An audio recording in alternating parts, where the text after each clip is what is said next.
नवीन रस्ता होत आहे मंडणगड तालुक्यात. मायनिंगच्या मोठ्या ओव्हरलोड गाड्यामुळे धुळीचं साम्राज्य होत आहे. जे जुने पूल आहेत ते पण नादुरुस्त होत आहेत. त्याबद्दल आपण काय सांगाल?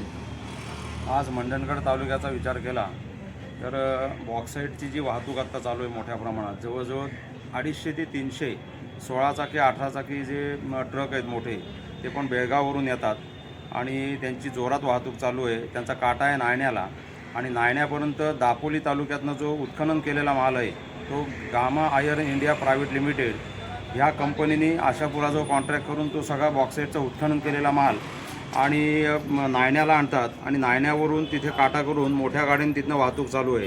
प्रत्यक्षात पाहता पाचरळपासून पुढे बानकोट रोडला हा जो रोड केलेला आहे सार्वजनिक बांधकाम विभागाने, तो माझ्या माहितीप्रमाणे ह्या 18 चाकी डबल एक्सेलच्या गाड्यांसाठी त्याची बांधणी केलेली नाही आहे, त्यामुळे तो वापरासाठी चुकीचा आहे. त्याच्यानंतर चिचघर म्हणजे केळशी फाटा ते चिचघर जो राज्यमार्ग आहे, जिल्हा मार्ग आहे, प्रमुख जिल्हा मार्गांपैकी त्याच्यावर जो भारजा नदीवरचा खालचा पूल आहे त्याला मांदिवली आणि चिचघरी 2 गावं जोडली जातात, पण ही 2 गावं जोडताना 2 तालुके जोडले जातात. बराचसे आंबा बागायतदार जे आहेत आमच्याकडचे, बानकोट असेल, वेशवी असेल, उमरोली असेल, त्या पंचक्रोशीतले, त्यांनी तिकडे बागा खरेदी केलेल्या आहेत. अगदी केळशी असेल, उटंबर असेल, रोवला असेल, त्या परिसरात अंजरल्यापर्यंत. आणि हा जर ब्रिज जर गेला ह्या गाड्यांमुळे, तिथे 10 टायरच्या डबल एक्सेलच्या गाड्या तिथेसुद्धा चालू आहेत मोठ्या प्रमाणात. बरं, हे जे लोडिंग होतं ते ओव्हरलोड चालू आहे, त्याला शासनाचे कोणतेही निर्बंध नाहीत. याबाबत मी स्वतः आनंद दिवाकर भाटे, उपसरपंच वेशवी आणि विभाग प्रमुख शिवसेना उमरोली पंचायत समिती गण म्हणून प्रादेशिक परिवहन अधिकारी रत्नागिरी यांच्याकडे तक्रार केली होती 1-1.5 महिन्यापूर्वी. त्याच्यानंतर त्यांनी मला एक पत्र पाठवलं आणि त्यांचे जे निरीक्षक आहेत परिवहन विभागाचे अरविंद फुलारी म्हणून, त्यांना तसं पत्र दिलेलं होतं की संबंधित गाड्यांवर तुम्ही जाऊन कारवाई करा. पण प्रशासनाचं जे काम चालू आहे ते असं उलटं आहे की ते RTOवाले आले आणि त्यांनी फाईन कुणाला मारली तर पंधेरीतनं 10वीच्या पेपरसाठी जी मुलं जात होती बानकोट केंद्रावर त्यांना ते फाईन मारली. म्हणजे ह्यांच्यासमोर ह्या ओव्हरलोडच्या गाड्या जात आहेत आणि यातनं ते फाईन कोणाला मारत आहेत तर सामान्य माणसाला, विद्यार्थ्यांना, त्यांच्या गाड्यांना हे फाईन मारत आहेत. म्हणजे मी डोळे मिटून घेतो आणि तू दूध पीत जा असं चालू आहे सगळं हे प्रशासनाचं. त्यांच्या आशीर्वादाने हे सगळं चालू आहे. बरं, हे होत असताना या ज्या 16 आणि 18 चाकी ज्या गाड्या आहेत त्याचा सगळा रोजगार बेळगावला जातो आहे. स्थानिक लोकांना ह्याचा रोजगार अजिबात नाही. ज्या लोकांच्या जमिनी स्वतःच्या आत्ता उत्खनन होत आहेत त्याला कुठेही कायदेशीर कोणतीही प्रक्रिया पूर्ण केलेली नाही.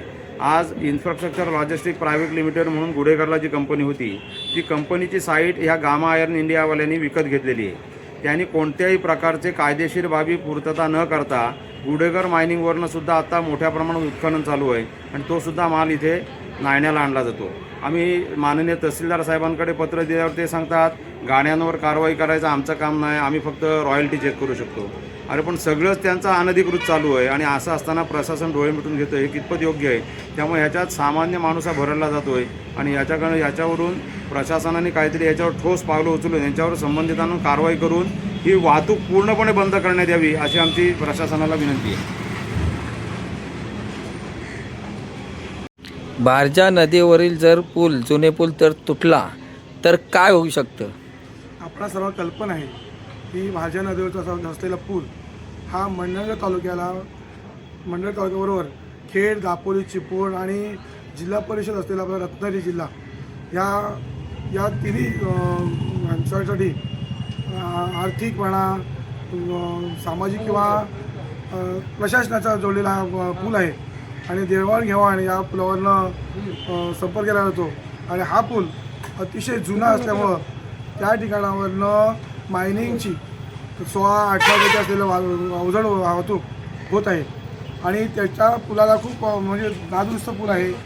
तो पूल मोडकळीस येण्यासाठी कधीही मोडकळीस येऊ शकतो आणि तरी देखील त्या पुलावरनं मायनिंगची वाहतूक होते.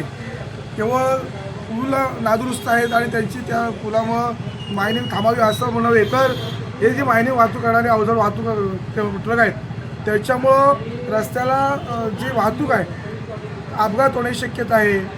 त्याच्यामुळं मंडणगड तालुक्यामध्ये मार्केट आल्यानंतर ट्रॅफिक एवढं खूप होतं की त्याच्यामुळं जीव धोक्यात जाऊ शकतो एखाद्या व्यक्तीचा, चालकाचा. आणि मायनिंग थांबावी असं आमच्या संबंधित सर्व ग्रामस्थांचं, तालुक्यातील सर्व ग्रामस्थांचं म्हणणं आहे. आणि हे थांबले नाही तर पुढे आम्हाला कायदा हातात घ्यावा लागेल असं आमचं म्हणणं आहे.